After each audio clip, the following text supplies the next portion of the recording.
switch over naar Engels toe. No It's problem. fine, no problem. And this is purely because I also want to say everything that we say I can cut, and if we say something horrible, very racist, or I always tell my feel free to talk about absolutely everything you want to. If there's something in the end where you go I shouldn't have said that, don't worry, I can cut it out. We can listen to it again, and Perfect. That's one of the things. But I still have not had anybody be so extremely racist or so extremely offensive that I had to cut out something. Until now, everybody has been cool about it and has talked normally, and that's the idea. Let's hope we keep it that way. Let's keep it as clean as possible. Also, for all the children listening, Exactly. there might be the word fuck or shit at some point.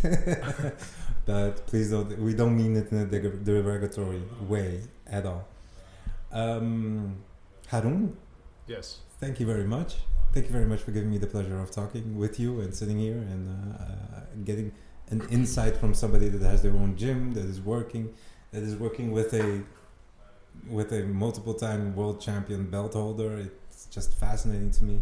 Also, the man that you are, that you're also working at the same time, and that you're doing jiu-jitsu at the same time. So you're building up something amazing with your life. You're doing things with your life, Yeah. and that's something that I inspire to talk to people like that, because it also inspires other younger generations to have purpose and meaning in life, and try to get the best out of the life. Try to get the best out of the short time we have here on earth. Yeah, thank you for inviting. Oh yeah, no worries. Well, my pleasure to have you here. Let me get to the beginning of it, because that's usually the best way to start. Is how did you get to do jiu-jitsu? So I started. So I was a fat kid when I was in my teenage years, and my uncles, they always did kickboxing, and they always told me you need to learn how to protect yourself. Maybe it's good to lose some weight. So my uncle brought me to my first kickboxing class. And I liked it. I did some kickboxing 2-3 times a week. Played some soccer on the side. And then what is kid? What is how we talk? How old are we talking? I was 15. 15. Yeah. Right. So getting to the adult phase, but still a teen. So that's the age where all our parents go "Yo, go do something, please." I was quite overweight. I was not that healthy because I come from a Turkish culture. We get a lot of food at home. But my uncle always said, you need to protect yourself. Maybe it's a good idea to lose some weight. So brought me to the class. I did that for 2 years. So I did one kickboxing match as well. Hey. I was pretty fat at the fight, a huge guy. But I went to a draw, so it was okay. And then I saw something on the internet about MMA. And basically that's how it started. So I was on forums, I saw some news, some videos. Yeah. And back then, nobody,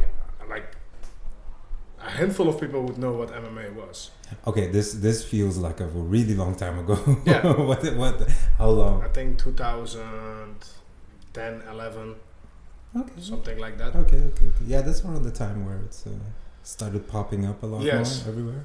So I remember I had an Xbox, I had the UFC game with Brock Lesnar on it. Oh, so that was UFC 1, right? I don't know, man. That was a long time ago. Yeah. I played the shit out of the game. I was like, this ground stuff is really cool, I need to do MMA as well. So then I found some local gym that offered kickboxing and some MMA, which was perfect for me at the time. Put on some gloves and then we just banged the shit out of each other. Went to the ground, didn't know anything. And then I went to another gym, and then I came into touch with Brazilian Jiu-Jitsu. So kickboxing, MMA, and then I came in touch with Jiu-Jitsu. And then I started training Jiu-Jitsu purely because I was interested in MMA. Yeah. So it started with the and that's something that you see a lot. People that go "Whoa, MMA is really cool." Yeah. Or people make the transition from kickboxing to MMA, and then they get to an MMA class, and they're like, I think there's more to this ground stuff. I don't know. It feels like I only know a little bit of what I'm doing. And there seems to be a lot more.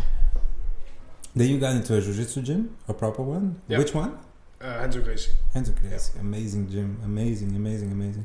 And after that, how long did you stay? Or how long did you... Was it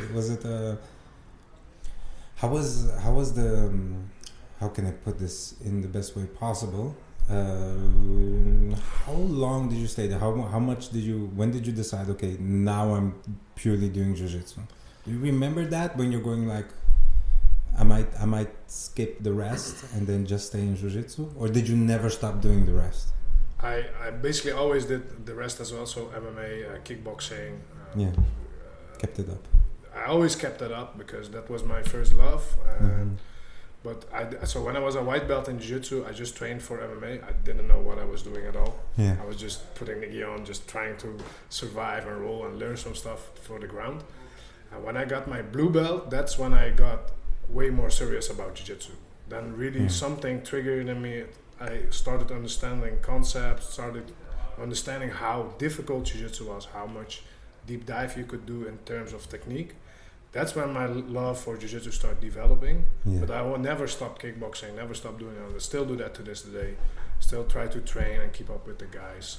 And that's such a shame. I think it's not a shame that you're doing kickboxing. Please, no, I'm sorry, in MMA. But it's such a shame that other people don't have the same mentality. They just stick to that one sport. Yeah. And I'm like, no, but you have to learn how to punch. You have to learn how to, MMA and how to ground fight and stuff like that. And it's maybe difficult for me because I like also MMA. I like kickboxing. I came from, my background is taekwondo, then boxing, then Muay Thai.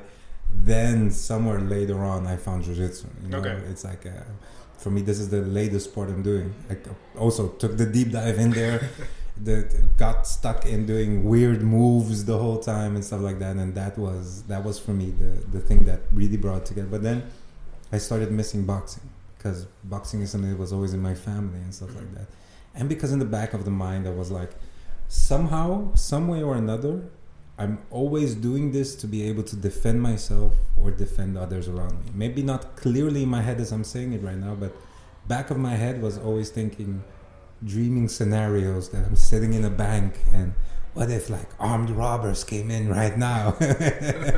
I'll double leg take down the first, then the second points the gun at me. And like it's not true. Like I understood. The more I did it, I was like, nah, I'm gonna get shot in the face at least. Yeah, of course. The moment I stand up. But that made it a little bit more for me like I need to know the other stuff as well. I need to know how this whole thing gets together.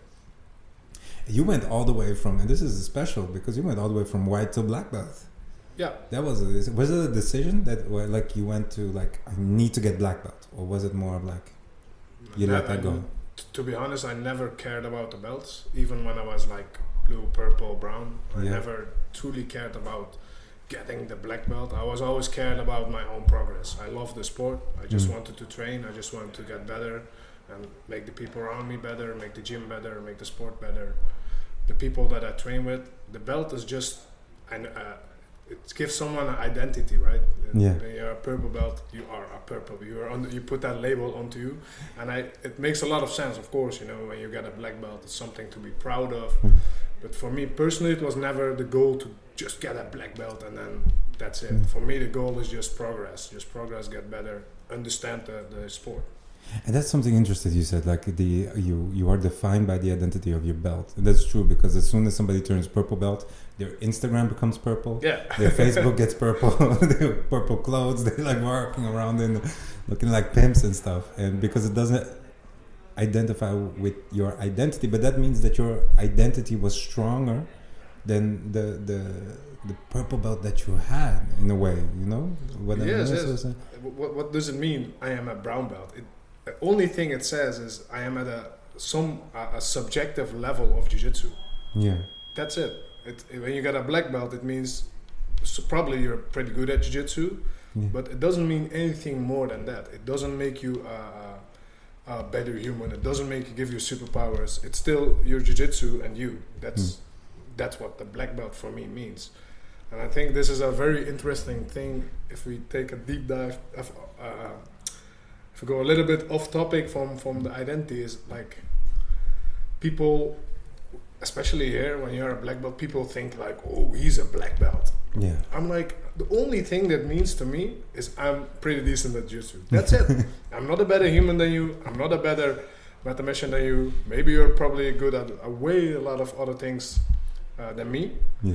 But I think people are always like, oh, he's a black belt. Yeah, everything he says must be true, you know? Yeah. Like, no, just quit. Even like, I fucking love it when a blue belt comes to me and says like, I do it like this. Why do you do it like that? It makes you think, you know? Yeah. But he could also say, oh, this guy is a black belt. He passes the guard like that. Oh yeah, it should be the only way. That must be the way. This person must know Yes. everything about Yes. everything, and that's kind of it's for your own ego. It's really hard to. It was hard for me to shatter that emotion by other people. But first, when I got the black belt, I was like, I got a little bit depressed because I wanted to have it so bad, because I was like, this is the identification that I needed, and this is the thing that I needed to be. You know, now my worth went up.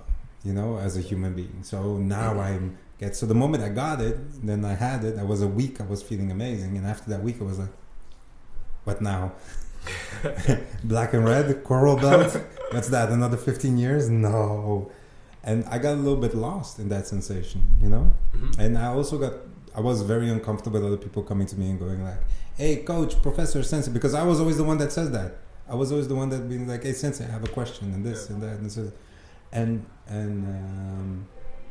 that breaking of other people's like, look, I'm just human. I will make mistakes. I get burned out from training too much. I'm not gonna do every single technique right. I do the techniques how they work for me, and they might work for me. And if you do it in a way that is similar or works for you, and it works, it's legit. Do your thing. You know, I love it. Now we can look at it and we can have a discussion. But no, we black belts are human. Please, we just trained a lot. This is something, it's to a certain point, it's not uncontrollable, because it's what other people think of you. They see a black belt and they think. But I think in the way you behave, in the way you talk, you can like tackle that a little bit, you know. If you just tell people, hey man, give me feedback, I'm interested, what do you do? Put that ego stuff aside. This is a very cliche thing to say, you know, leave the ego at the door. It's hard. We all have it. I have this idea when like because when I started doing that part of it, when I went back to like, yo, give me feedback, show me, and like, that black belt is so humble, and I'm like, yeah, I'm the humblest black belt. I'm so humble. It's hard to be humble and not arrogant in the same time. To be truly humble is an insane thing. It's insane in this situation. But and there aren't many black now. Wait, I say this now because my mind is still in 10 years ago. Mm-hmm. Because nowadays there's a lot. So the project I had with this podcast was like, I'm gonna talk to every single black belt in the Netherlands. I'm like, I'll have about 50. It's up there. It's like 200 and something now. People are keeping up. People are keeping up, and it's beautiful, man. It is beautiful. But then the black belt came, you kept training, everything, and suddenly somewhere there, Combat Brothers emerged, and it's something that was created by you. And let me see. You are the head coach of Combat Brothers together with Reinier, or is it all yours, or is it all his? And what's the? Are you both together? We do it together. Yeah, awesome. I'm more in a coaching role though. He's more one of the most famous competitors from Holland. I think that now. Yeah. But we started this together. We've always done it together, and we always do it together. Yeah. So every idea you see is something of him, something of me. To be honest, I didn't start this. We didn't start this when we were black belts. We started when I was purple and he was brown. Oh, so wow! It's 5 years ago now. Yeah. We started with a very small group, and then we always had this idea of building something. Like you visited the gym, building something like this. Although this is another end station, I would say. Hopefully after 4 or 5 years, we're gonna do something way bigger, way better, even better, and try to make it even more nicer. And that's the mindset, right? Why are you not satisfied with what you had? Because honestly, this is in one of the most beautiful gyms I've ever been in, and I've been through. Now, guys, if you have the opportunity to visit Combat Brothers, please do. People here are amazing. They're killers, all of them. And the place looks awesome. It looks awesome. You come here and it's beautiful. The tatami, and it feels like a gym, you know? Yeah. It feels like, oh, wait, people don't fuck around here. Shit. Thank you. The reason, I would say not I'm not unsatisfied. I'm just eager to do better. You know, always in progress. I don't see. That's with jiu-jitsu as well. The moment I say this is good or this is enough, that's the moment I stop with progressing. Right. I always tell this to every coach that teaches class here. The moment we think we know it is the moment we stop learning. This is something I never would want to say, never would say. I would always say there's always room to do better.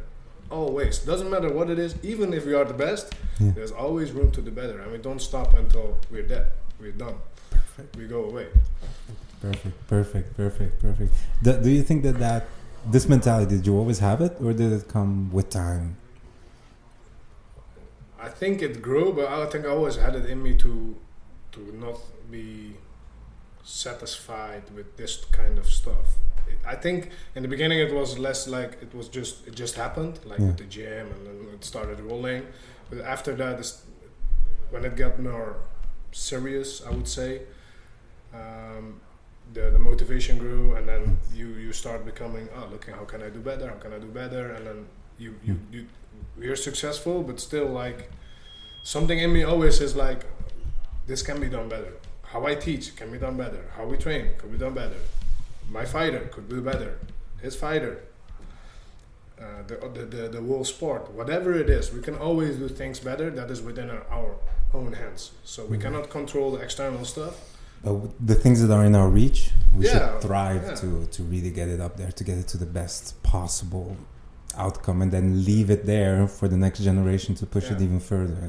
Until we're gone. And then it's for somebody else to pick up the hammer and keep working. I agree with that. 100%. It's when we go back there, you said you were a coach. I have a couple of things that I'm, as a coach myself, I have doubts with, and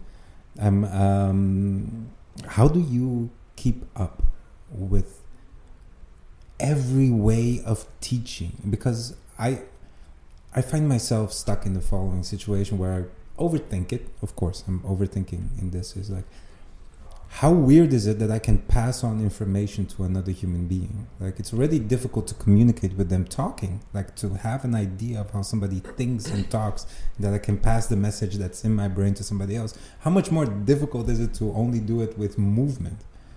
Because it's insane if you think about it. If we literally go into a gym, we sit down, and I explain to you that lying on a person in a specific way makes it unable for them to move. Do you have any kind of, let's say like this, tips or ideas where you go like, well, this is the way I teach, and it seems to stick on people or get stuck on in their heads?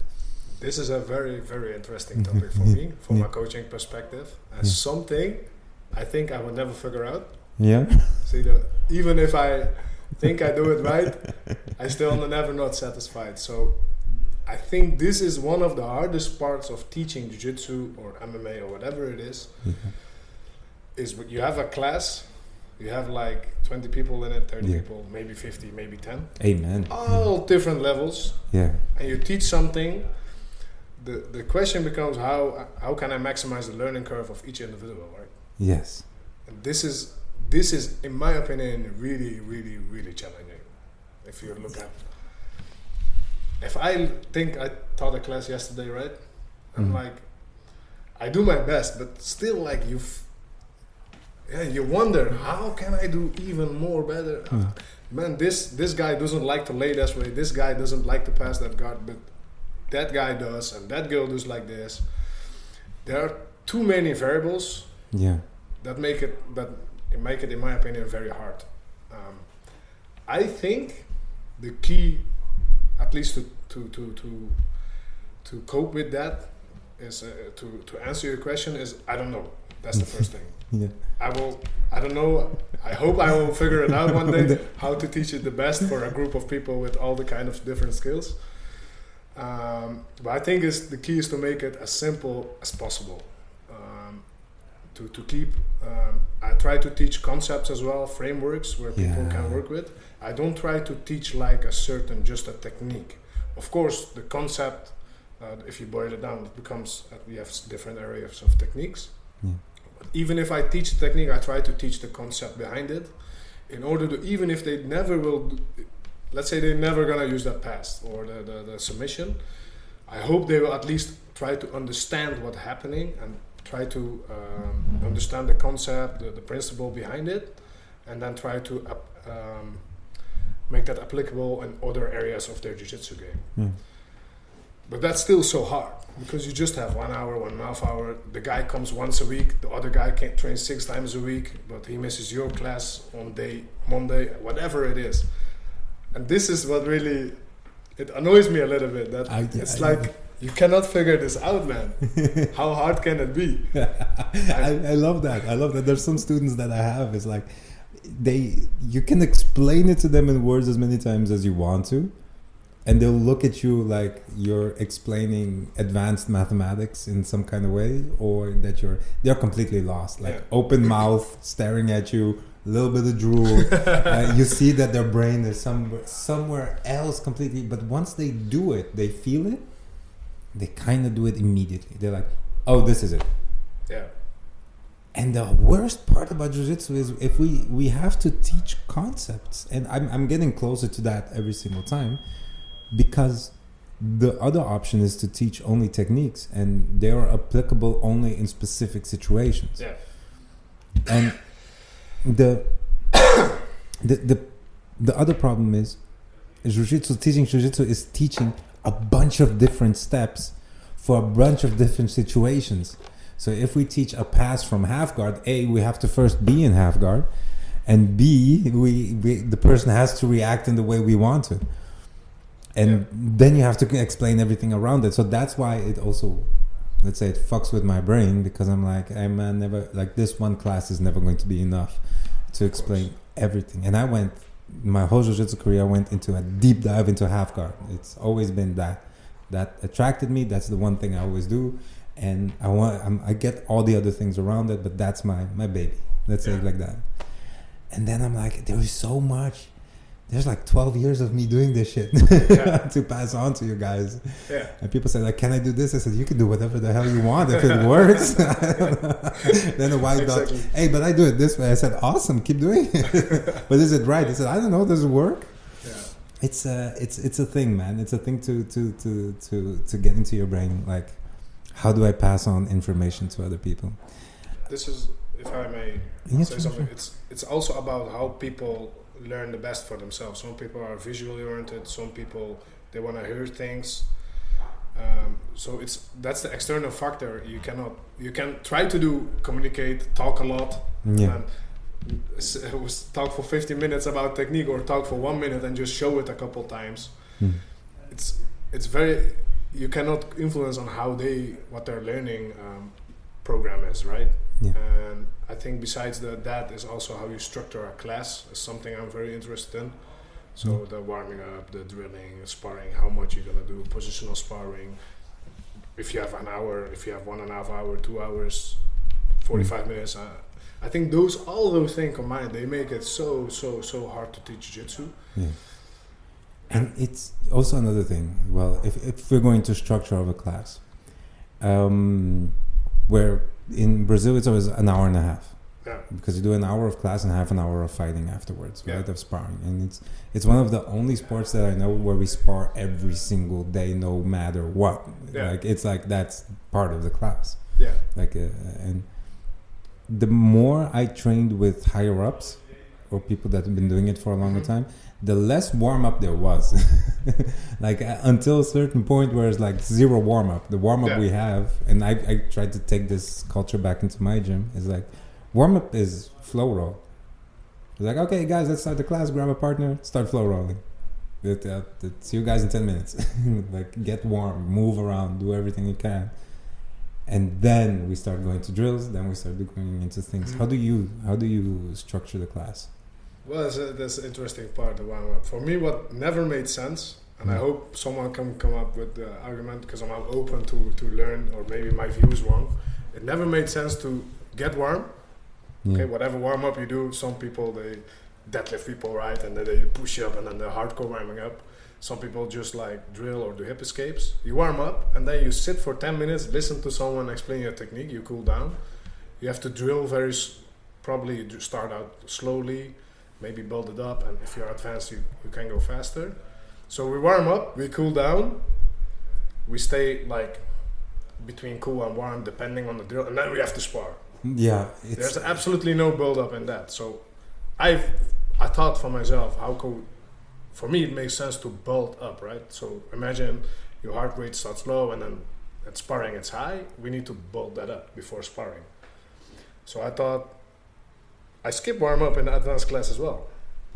Nothing. In all levels class, I do a warm up, but I do a warm up based on what we're going showing that week. We have at Commonwealth we use like a curriculum. We do every month there's a certain topic, and we try to do 2 weeks, for example, top half guard, 2 weeks bottom half guard. So we have 2 weeks, actually 4 weeks of the same position, and then 2 weeks we dive onto the top position, 2 weeks we dive on the bottom position. Oh, that's interesting. So let's say I'm in week 3, we do bottom half guard, and I'm gonna show a sweep from the underhook. Yeah. Then my warm up would not be okay, guys, let's run around knees high and the sprinting, blah blah. I would just grab the half guard position, keep your frames, push the guy away, catch the underhook, go deep. That's it. Just get a bit of feel of where the position, and then I'll show the technique. Then I'll always tell them try to do active drilling. That's something I call. So first it's gonna be status, like statisch in Nederlands. Yes, like static. It's quite static, like you just do step 1, 2, 3. For the advanced guys, they go faster, boom, boom, boom. But then I want them to active drill, so with a little bit more resistance, and that's the moment the heart rate goes up. So we start very slow. We do a slow drilling, then we do active drilling. We try to build it up, and then positional sparring, and then sparring. So I have makes sense for myself. I hope for others as well. And if not, I would always open to learn. But for me, at the moment you start active drilling, you're getting people are sweating, I hear them breathing, and they're like, okay guys, let's push the tempo up. Still room to drill the technique. Still no sparring, but there is a little bit of resistance. So you try to deal with that. That gets your heart rate up, and it makes a lot more sense. And the technique is being drilled a bit more under pressure, not like I do catch my underhook, you do it like this. No, it's gonna post. Oh shit! I need to do something else.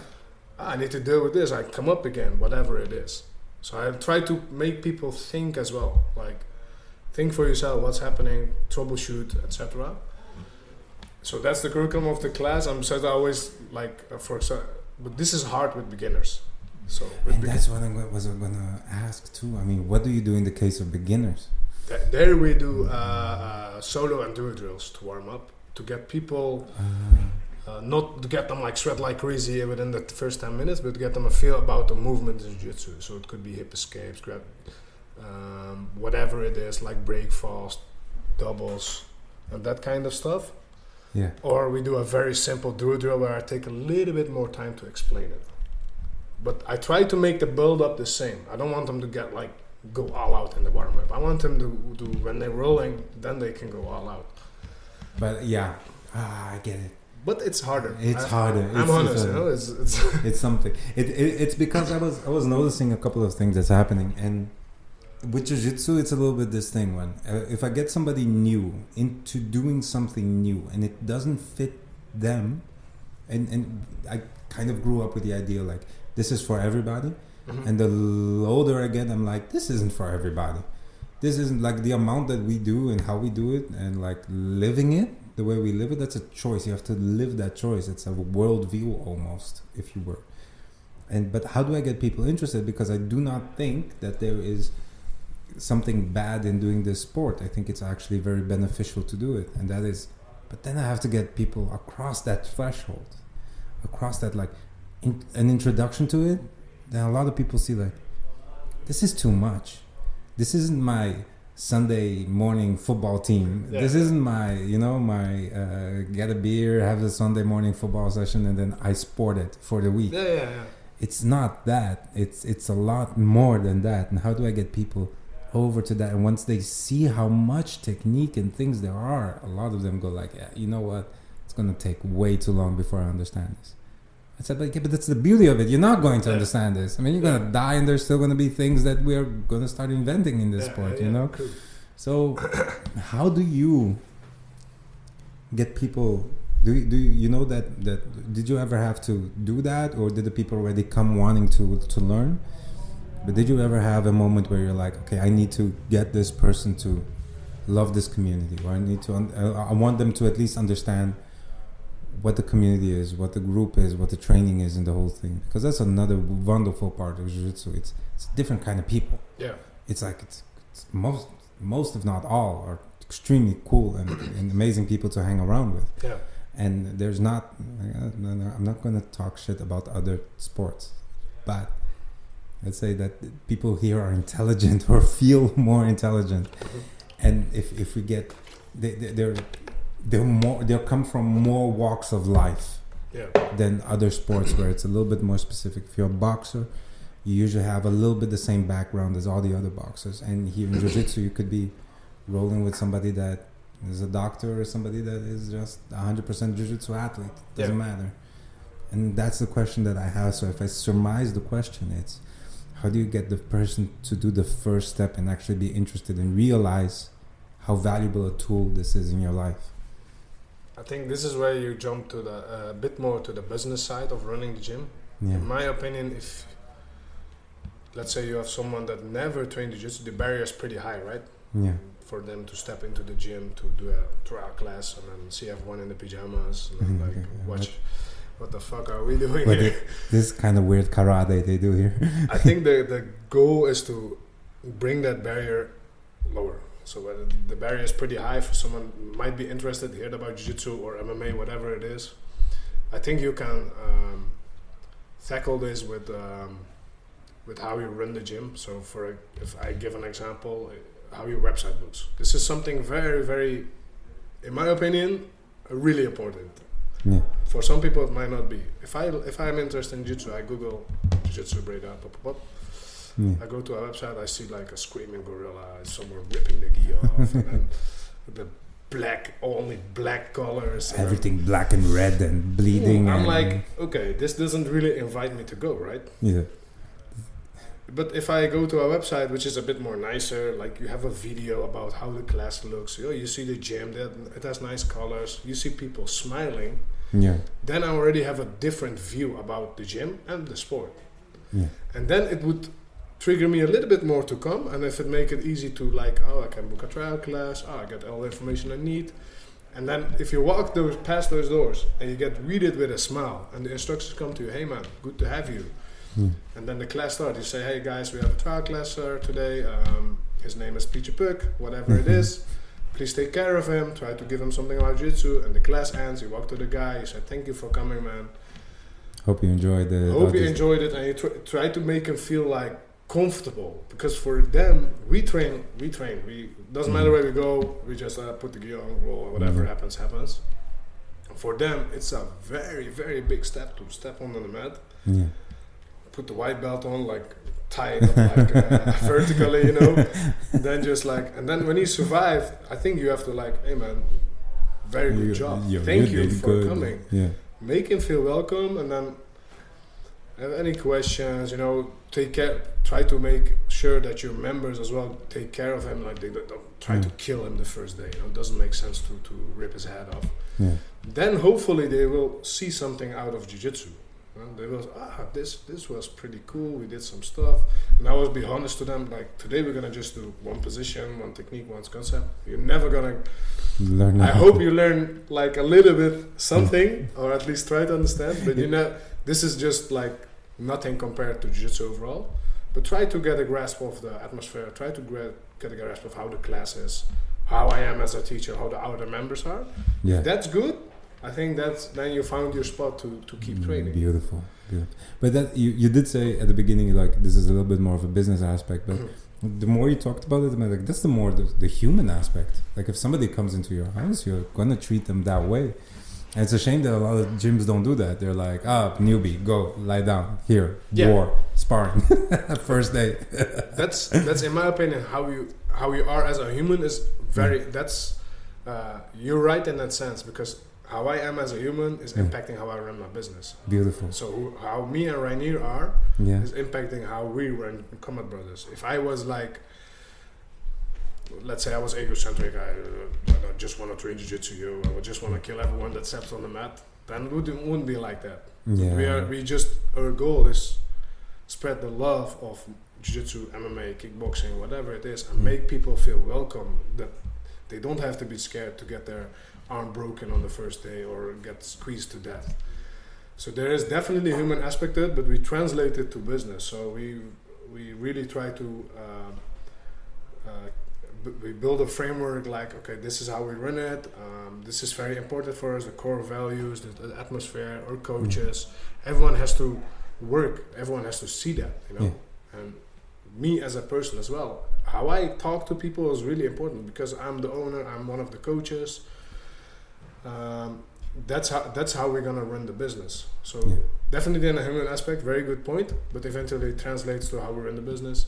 It makes us decide which color the mat's is gonna be, how the gym looks, how we're gonna talk to people in class. That's amazing, and you can definitely see once you walk in here that it is a labor of love. Like it's purely a labor of love. But that also shows like how well you can if you set up a business, it doesn't have to be cold and hard. You can have something that is this. How important is it for? Well, of course, the answer is very important. But what would you say is the most important things if you're setting this up as a business for yourself? I mean, if somebody is out there and they're gonna go like, I'm gonna start for myself, and you're like, yo, I know you want to start, but think about the following things. It's not all roses and you know. I would say like try to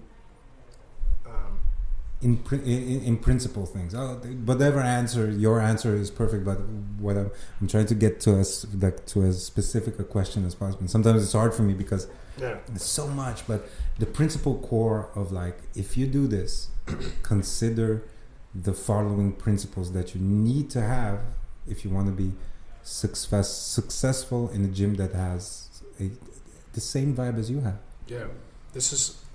I don't know if there's one answer I could give, but definitely have the open mindset and try to learn. Look, there are very good examples out of here in the jiu-jitsu community, in the MMA community. There are some bad examples, but there are very good examples as well. Go to gyms, watch the website, see how you do. Try to learn a thing or two about businesses. Try to really be honest about yourself, what you want to do. What do you really want with the gym? Because I know a lot of people that know how to do jiu-jitsu. Yeah. We know all how to do jiu-jitsu. But that's, I would say, the knowing the jiu-jitsu is the easiest. I would not say it's the easy part because it takes a lot of time to understand it. But besides that, man, how you communicate with people, how you want to market yourself to the outside world. Yeah. That's something, that's a skill you can learn and think about. But you should spend some time on that. Don't just go like, I open a gym, I put my, we have classes 4 days a week, we just roll. And then put a timetable on your website that's nobody can find, only your friends when you send them a direct link.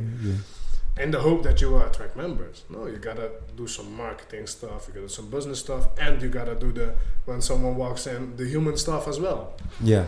Yeah, it's definitely. So I find it very hard to give just like one answer or just a couple of principles. It's a lot of things that come to life. But for us, if I talk for myself and Reinier, we always did this out of love. We always did this because we wanted to spread the love of martial arts, spread the love of MMA, spread the love of jiu-jitsu, meet people.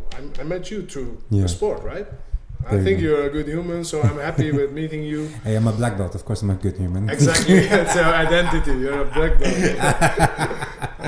Good one. So I see it brought me a lot. It brought Reinier a lot. Yeah.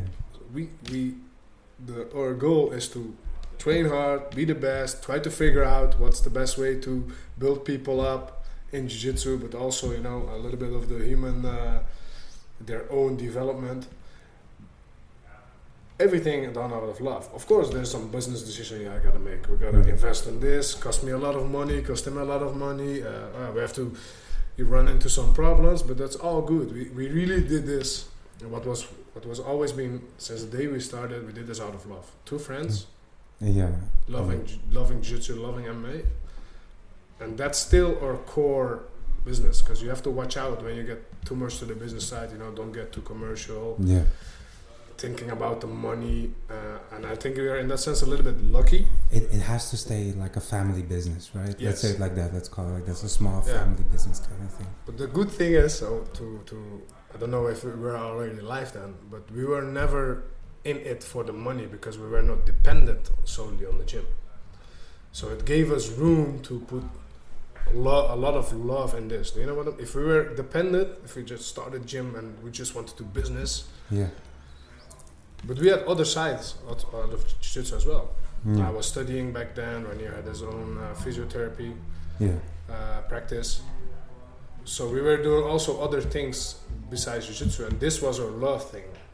And now it became a little bit business, but always stayed the love. This is the love thing. This is the thing you did out of love, and that is it. If you want to have something good, settle down, and like it's more than a hobby. I can't call it a hobby. No, don't call it a hobby. No, it's not a hobby. It's literally something that also defines you in life, I guess. And that gets to the point where you're going to go like, no, I need to share this. Yeah. It has done so much good for me. I have to pass it on so that it does as much good to the next one. I believe that is of course, because we will keep training until we because we love doing it. That's the way. But we want to other people to love the same shit we love. Yeah, exactly. I get that.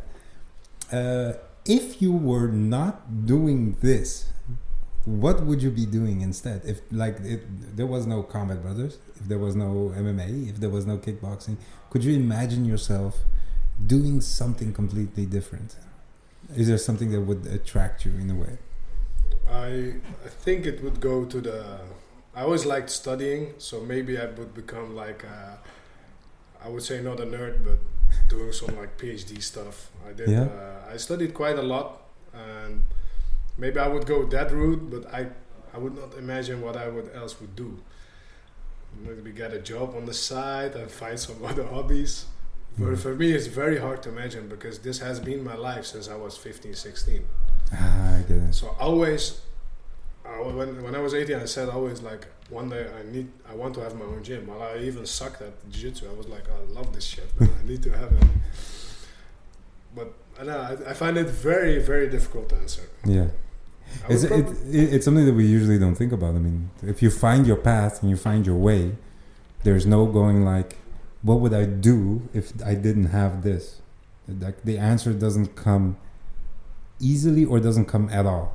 And I think that's also a sign of, that's usually what I ask people, because to me it's also a sign of, I'm not on the right path. Yeah. This is it. Like I found a purpose, or I found a purpose, You can have a couple. But that's a beautiful idea, man. That's a beautiful idea. How is it to now that you have this, now that you're growing, we talked about how it is with teaching beginners, that it has like, you have a couple of things that you do and everything like that, but you also have the literal opposite of a beginner when you are coaching Reinier. The little what? The literal opposite of a beginner. It's like completely the other side. This is a well merited, credited, and athlete, like a pro athlete. When you start with a beginner, do you see that pro athlete possibility in them, or does it develop over time, or is it something that gets you by surprise every single time? Like, I didn't expect you to get there. No, I would say I cannot tell at the first day, but eventually when people train for quite a while, I can tell you could come really far. Yeah, you can have that. And it's not only about how they do, how well they do certain techniques or whatever. It's how they are as athletes, I would say. Yeah.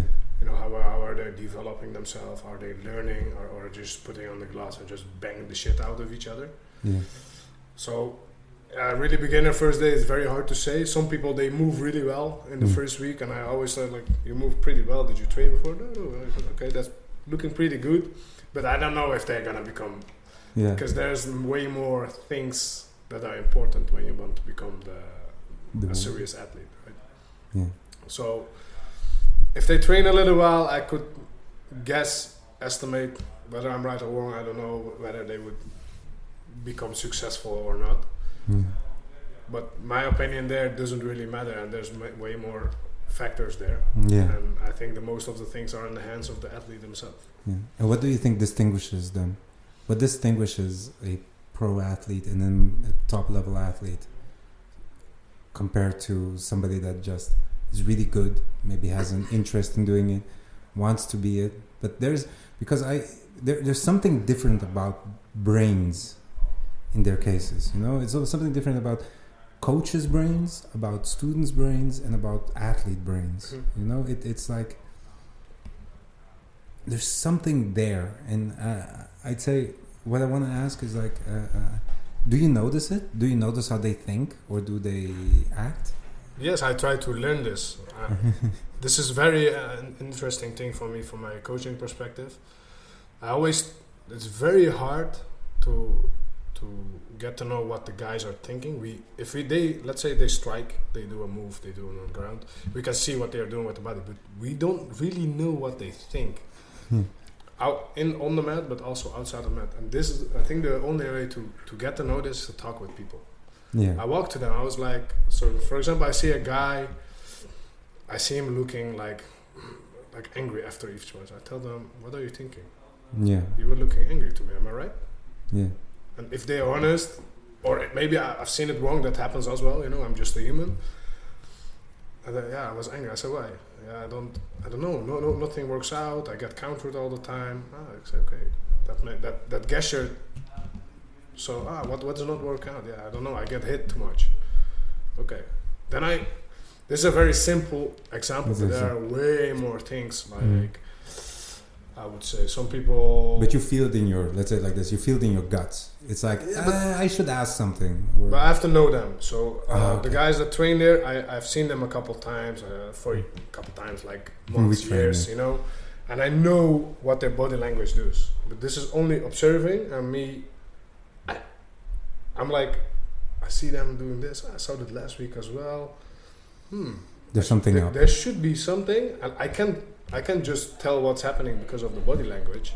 I have to ask him, what did you think? What happened in your mind? And this way I can start really learning who they are. And this is the difficult part about coaching. You have like 10 people on the mat. They're all 10 different. One gets angry, one gets sad, one cries, one becomes a superhuman after they're doing the same thing, for example. So you have to find the triggers. And the only thing, I'm not a psychologist or like specialized in reading humans. I'm just a guy that's. But you end up having to become one a little bit, huh? Like people walk in here with everything, and they look up to you, of course.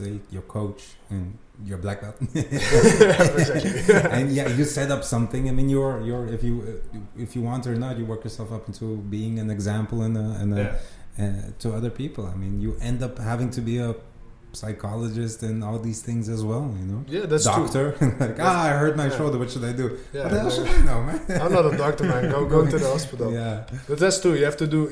You are a little bit of a lot of things. So I always say a trainer is someone that teaches a class, but a coach is a bit more than that. The coach is someone that talks. That also off the mat, you spend time on thinking about your guys. Yeah, it's something that you spend a lot of time when you go home. You got like your brain. You're like as much as possible. You know, this is something I find for myself. I didn't choose the athlete route. Didn't want it.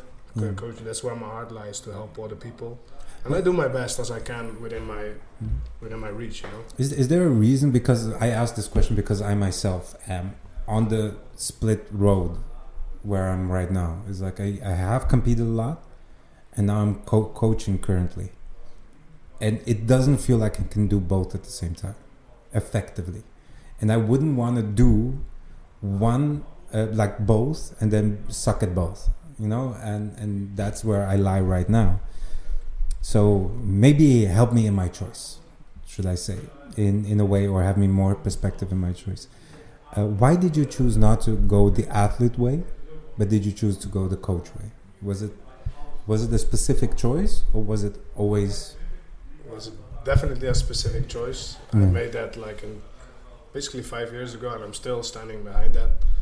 I was young. I did some competition, did some MMA fights, but I didn't really feel that desire to become the number one. You know, to really go out and kill everyone. I had fun. I did pretty well here in Holland and in Belgium in some tournaments. But I was like, doesn't matter for me if I'm getting the gold or if I win or, you know, I love the training though, don't get me wrong. And then we started the gym. Yeah.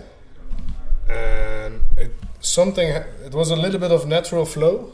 And then definitely I did set for myself, no, I'm not gonna care about myself, I'm gonna take care of other people. This gives me a really, a lot of satisfaction. This gives me a lot of love. If I help people and they succeed, that feels different. Then I'm the happiest man alive. You know, if my guys go, no gold medal gets up to that.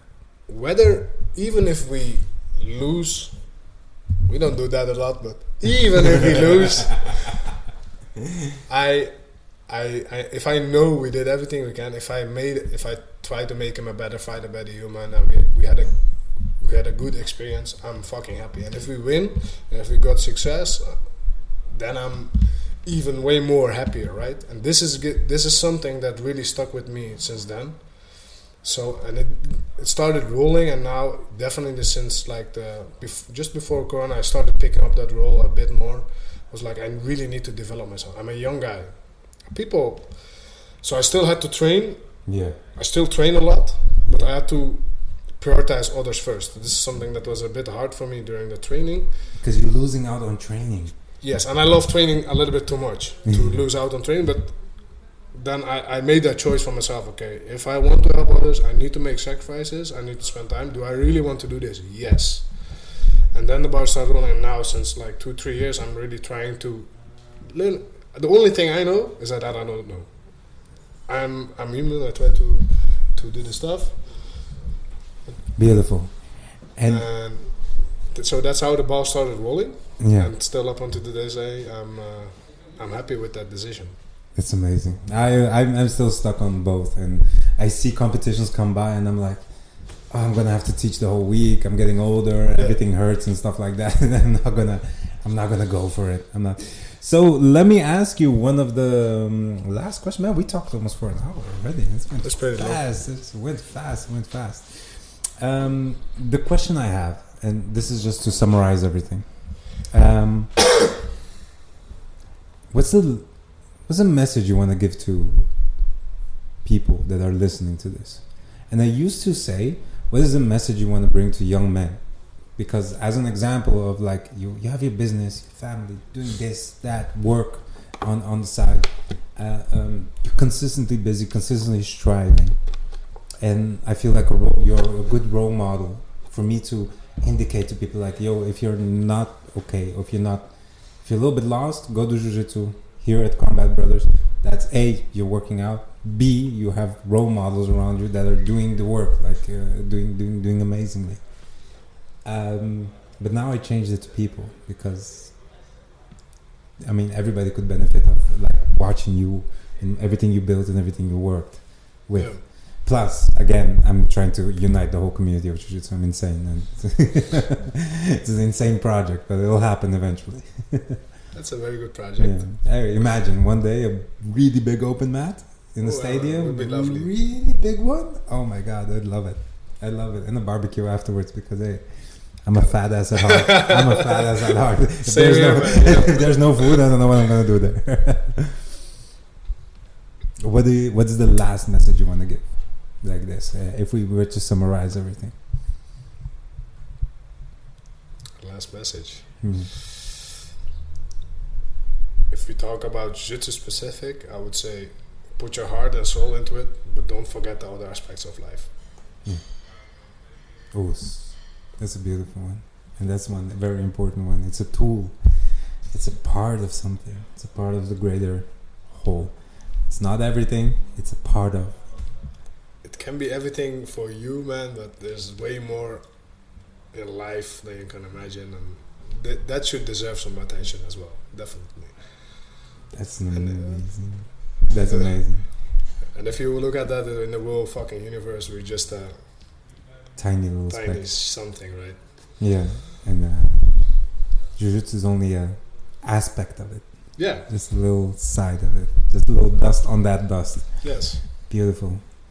My brother, thank you so much for this podcast. Thank you so much for having me, for wanting to sit down, taking some time and doing this. No problem. And I'm 100% sure this will be an amazing success, and it will help. If it helps one person out there, if you feel better by hearing this, if you get motivated by hearing this, send Harun a message or send me a message and I'll get it to him. And that makes it all worth it, ladies and gentlemen. Definitely. If someone has any questions or whatever, I can help you out, just let me know. I'm always happy to help. Thank you very much, my brother. Thank you.